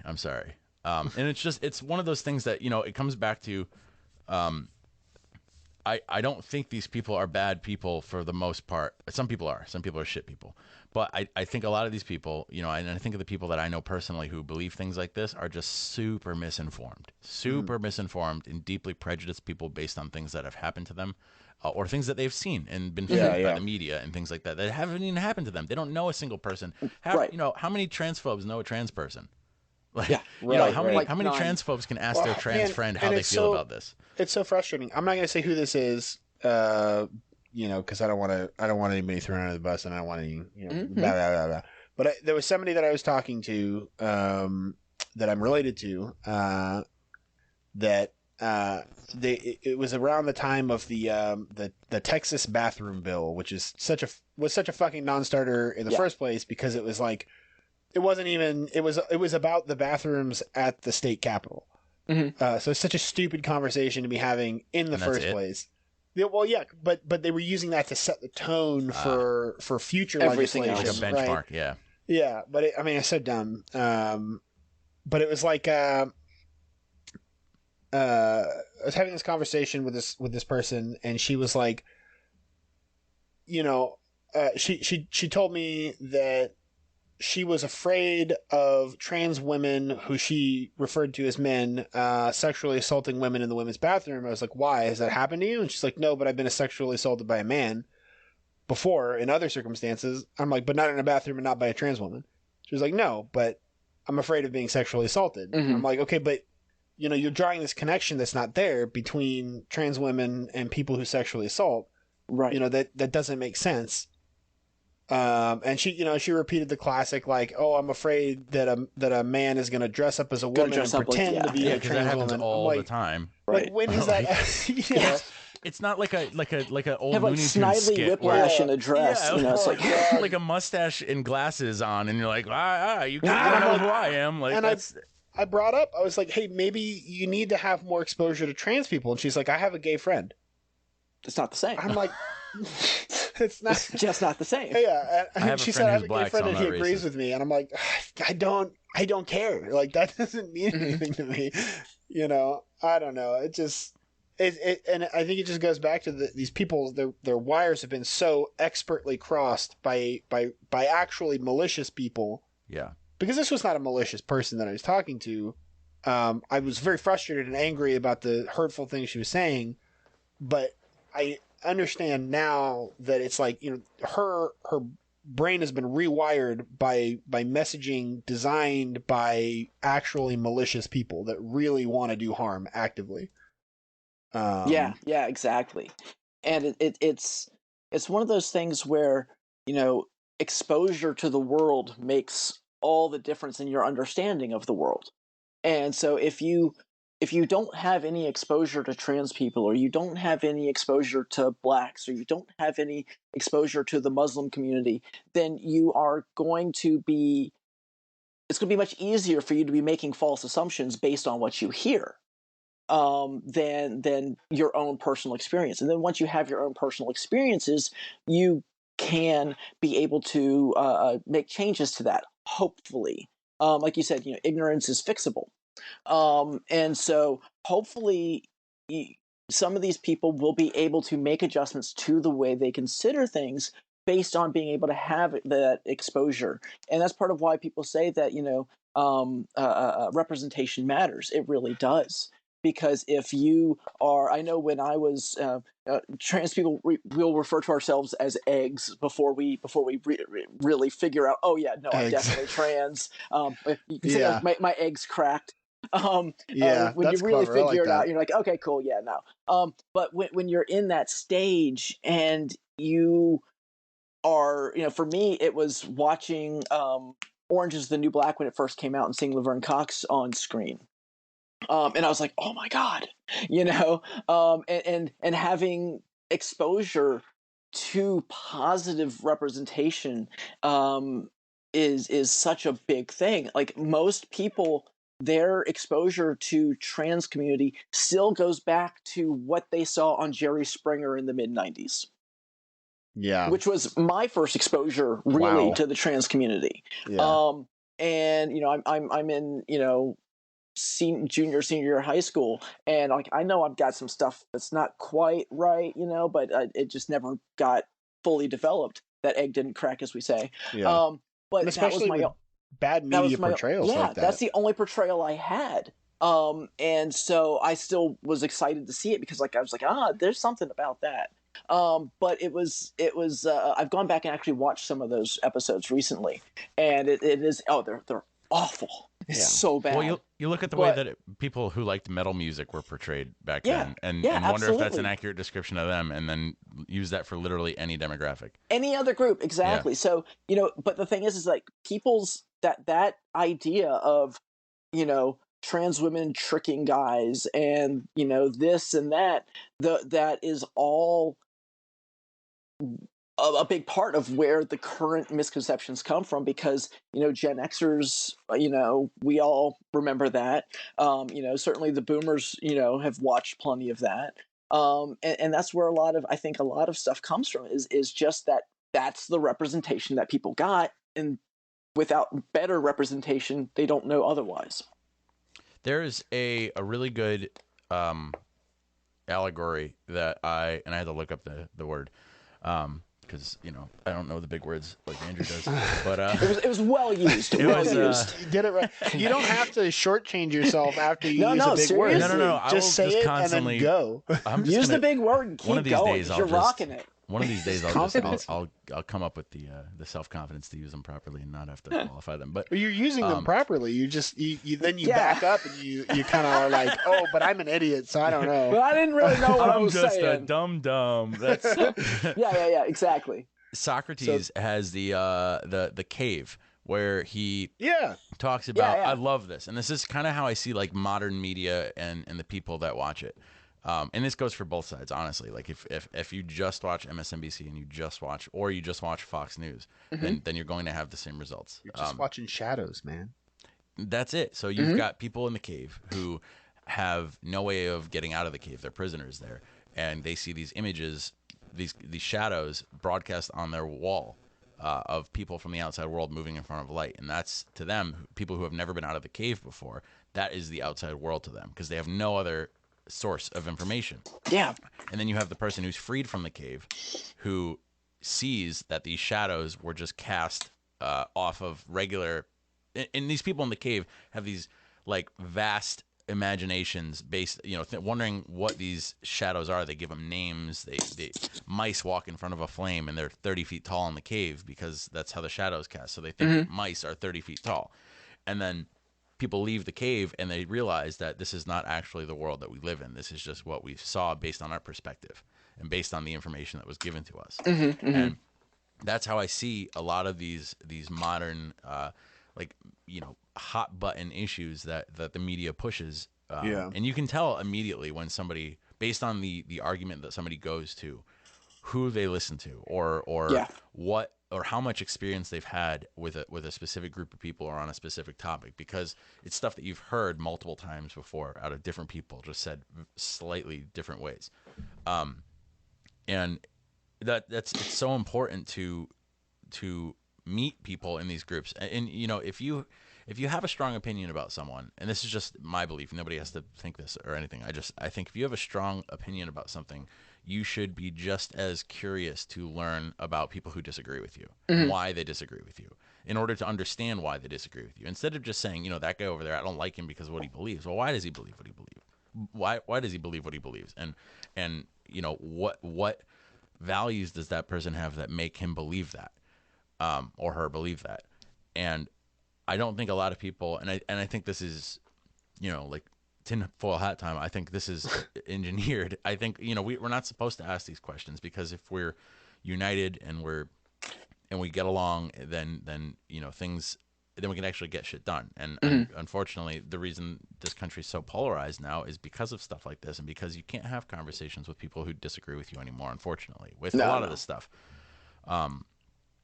But I just see a lot of that, and it's frustrating. But there, I think the gun community is a great example of a progressing like amalgamation of a lot of those different views. That is, because if you're in the gun community, you have something in common with someone, even if they disagree with you on things. Yeah. It's a good example of people who are forced to be together and have a common interest, but have opposing views on other things. And I think that, you know, for all the shit that we give the gun community, I think that we do it's a melting pot of ideas. Now I mean, you can use that for anything. You can use that for baseball if you wanted to, But the thing is that I think that the right to self-defense really should be apolitical. Agreed. And I think it's been made political. And you know, you bring up something like baseball, right? Like, you know, that's like a fandom, and there's like a lot of different people that believe a lot of things that have nothing to do with baseball. But then when you get into something like, you know, gun rights, because for some reason gun rights have been so tied up in partisan politics, you know, there's those associations that I don't think really should exist, but that do exist. And that's where a lot of that friction comes from, I think. You know, the ways that we culturally and politically associate gun rights with specific ideas and traditions. Yeah, absolutely. And, you know, you know, obviously exposure, you know, like Clara was talking about, is one way to sort of break those misconceptions. But I wonder about, you know, what other sort of like active measures we can take besides just having, you know, trans people exist in the gun community. Like, you know, what are some, you know, besides arguing with people online all day, you know, like because that's so much really, fun. Which gets us nowhere. Yeah. I really am always puzzling about ways to sort of accelerate this you know, integration of gun culture. I think the best. Go ahead. So no, I was just gonna say, I think the best way to do it is essentially like what you did with the gentleman in your gun class. There was a point in time where I don't think he would have asked you any questions. I think he just would have been comfortable in his assumptions and moved on. You know, and thought or said whatever he thought about his family member who was transitioning, and that would have been it, and it would have been fine. But I think the fact that he went out of his way to ask you questions, albeit in a rude way, because he was ignorant to the proper way to ask certain questions, and was educated. Yes, is an indication that things are getting better and that things are changing, because it is, and like you said before, Andrew, you're always going to have people who just hate you for being you, or like, you know, you're always going to have the animus out there that exists to exist, that is generational, that is not going to be broken until, you know, certain people unfortunately just die off. Yeah. But you got a guy in an NRA class who didn't know anything and asked you questions, and I think that's probably like, that's the best way to do it, is just introduce people to people and things that they're uncomfortable with and unfamiliar with, so they could have a good experience interacting in those situations, and then using that experience to move forward. Absolutely. I couldn't agree more with that because, it's kind of like when I go to the range and I have my rifle case is covered in trans stickers.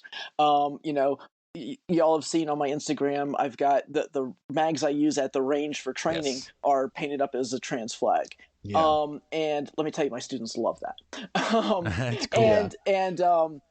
So I make no bones about who I am. You could, I guess, maybe say that I'm rubbing it in people's faces, saying, haha, look at me. But I'm not like trying to be aggressive about that at all. But I'm just like, look, I'm here. I am representing, my community. Yeah. And my community likes to do this too. And it all comes down, like you said, to the representation, to being able to have conversations with people. And I think that the more conversations we have with people, the more they're going to be able to take those conversations. And if they take them to heart, if they take them and learn from them, awesome. That means that they might be able to say, well, hold on, there's this trans woman that comes out to the range all the time, and she can actually shoot, She doesn't have tentacles. She didn't steal my kids. She didn't molest me in the bathroom. And so not even one time. Right? one of the first times I was going out in public, I had just transitioned, and I was on my way home from work, and the gun club in Connecticut was on its way home from work, and I had to go to the bathroom so bad. So I stopped at the gun club, went to the bathroom, and I took a selfie in the mirror, and I sent it to my wife, and I said, look, I'm in the ladies' room, and no one was hurt. No one was hurt at all. And she's like, God, you can't even offend people, right? Yeah. you can't even make people mad. You can't even offend people, right? I love that. I still have that picture, and that's like I said, 5 years ago now. And because it was just so funny. But yeah, it's about just being there and making sure that you are able to leave a good impression. And like I said, as I've done a couple of other times, I always couch that with, if they deserve otherwise, and they should get it. But because just don't take people's shit. It just boils down to take care of yourself, take care of your family, take care of your community, but you don't have to take other people's shit. I love that. And so that's what we're there for, and that's what we're doing. And so I always love having my trans students come out to the range, because people do come and see us there. I love the fact that I am a very not hiding trans person at a gun range, and guys, definite FUDs 100%, are seeing me there and are like, oh wow, and then they'll come talk to me a little bit, or see, like I said, see that I can actually shoot, or that I can handle a firearm, and like, oh, trans people can do this, and maybe they're just people. Whoa, let's not get crazy here, right? And the funny part about this particular gun range is I grew up at this gun range. Oh, cool. I've been shooting at this range for a lot of years, and so a lot of the people there knew me pre-transition too. And so it does have a little bit of interesting bit there as well. But yeah, if we can just keep having the positive representation, that's one of the biggest and best things we can do, and hopefully we'll have more and more people follow us, and get an idea, like just picking up followers on Instagram is making a big difference, because having people follow you because they see what you're doing, but then they find out that you're trans, or anything like that. It's great, because they're like, oh, that like some of the posts, kind of like the one with the levels of threat or levels of awareness. I had a bunch of people follow me off of that. And then once they follow me, then they'll look and they'll say, oh wait, this is a trans person. Oh, this is a trans person that's doing all this stuff. And that kind of helps a little bit as well. So the more we can do, the more that we can be out there in front of people, doing our thing. Okay. And that's I think one of the biggest and best things we can do. And I have some people that I interact with on a regular basis through Instagram that we are absolute political opposites, absolute 100% in every way. For But sure. like they've met me through Instagram. I've met them through Instagram. We've collaborated on things. We've worked together on things, and we don't talk politics, but they have recognized, what, this is a trans person. I don't have to be afraid of this person or other trans people, because I do have some connection to that. And I think that is a big part. I also think that stepping up and speaking up is important. That's a really big thing that needs to be done as well. If you're in a group of people and somebody's making transphobic jokes or something, fucking speak up. Be like, dude, Yeah. that's not fucking awesome. Yeah. That's Speak not up cash about money. Awesome. No, yeah, it's like speak up about that stuff. Yeah. Don't just go ha ha ha ha. Yeah. But call them out on it. And that's going to make a big difference too. And I do that on Instagram. Like these people that I follow, like I said, very opposite, but they may make like a transphobic post or something like that, but or a transphobic like story on their Instagram stories or something. And I'm like, and I'll call them out on it. I'll be like, what's the deal? Like, that you have trans people following you. You know that this isn't the reality of trans people or whatever. And Like, oh, it's just a joke. yeah, it's just a joke. Or like, Yeah. I've been offended before in my life too. Yeah. Well, and about so what, right? yeah, Like, right. about your And like choice of cereal. Like, I yeah, don't know so so it's kind of like, just it makes people think a little bit at least. And then we don't unfollow each other. We don't become mortal enemies or anything like that. And it just makes there's a moment of conversation. Yeah, for sure. And maybe they've thought a little bit differently, maybe not. Who knows? Not my business. It doesn't bother me one way or the other. But hopefully it makes them think twice before they do it again.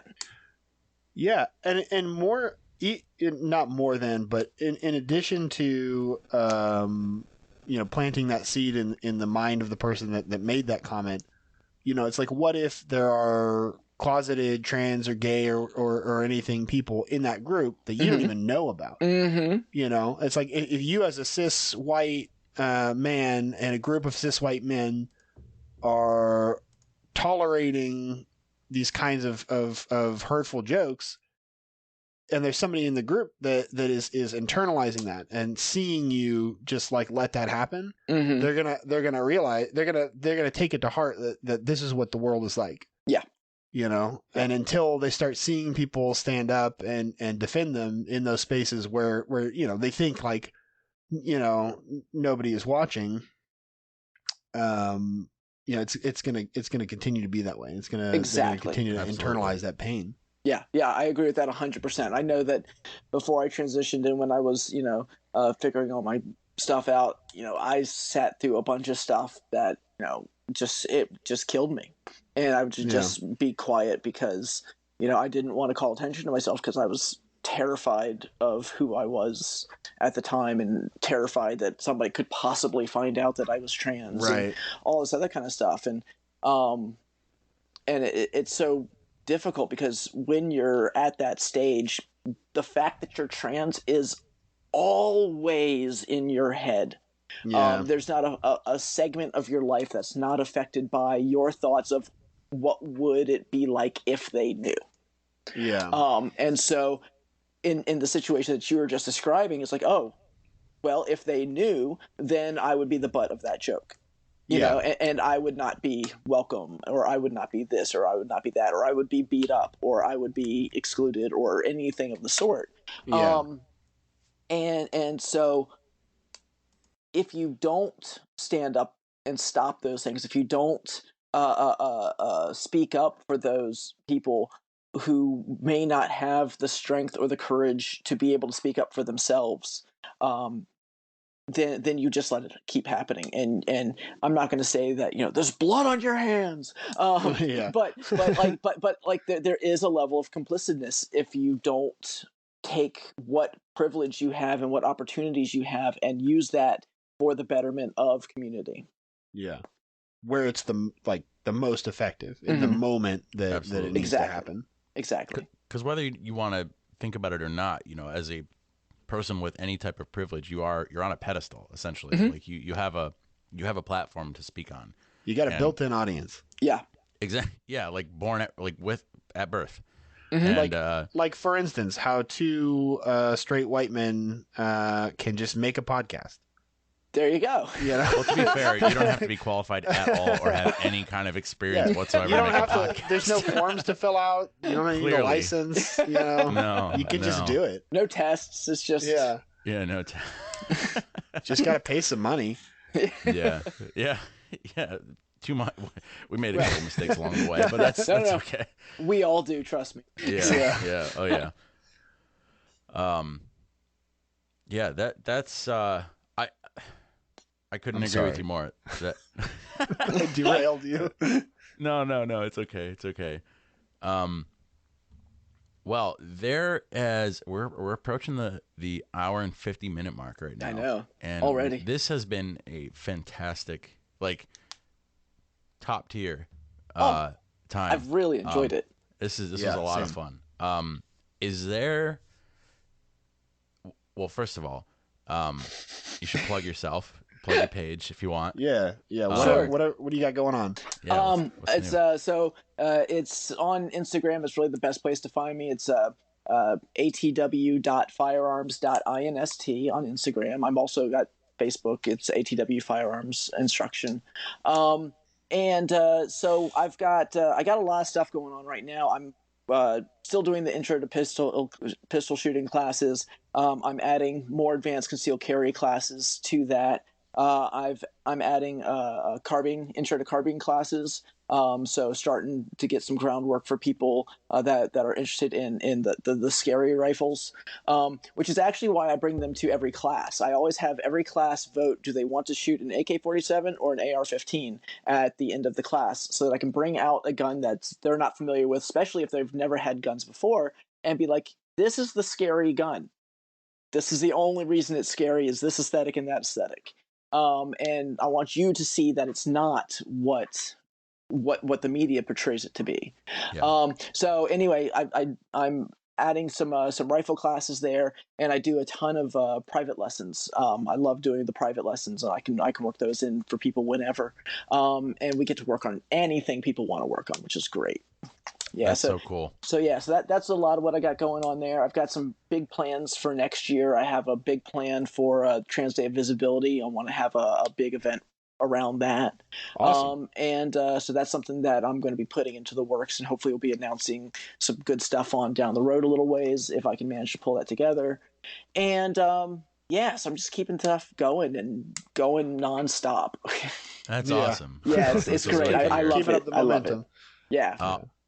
And if you had Pete, we have to ask this because we've been asking everyone. If you had a piece of life advice to give anyone, and it could be gun related, it could not be gun related, anything, to improve their lives, what would it be? It would be to just be your true self. You will never find a happiness like being able to be honest and true with yourself as to who you are. And what your beliefs are, and just hold on to that. I was a miserable human being before I transitioned. And once I was able to embrace my truth and who I am, I was able to turn my life around in so many positive ways. So I would just say embrace yourself and be true to yourself. That's one of the best things that anybody can do. That rocks. That's wonderful advice. Wholesome. Thank you. AF. Yeah. that was such a nice change. That was a change of pace from Andrew and I usually just sounding like goofs at the end of every episode. Which we could still do, but that's awesome.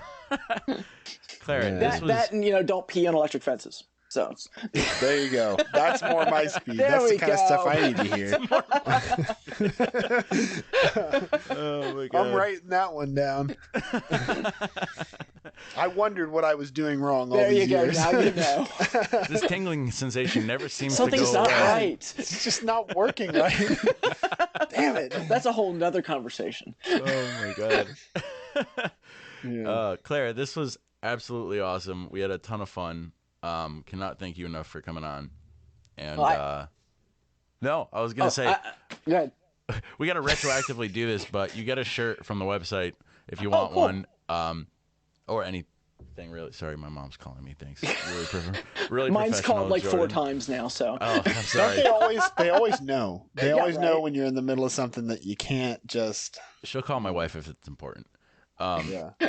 And she'll be Yeah, like, exactly. "Hey, can She you knows go this by down now. to Jordan's basement and fucking interrupt him and tell him, please?"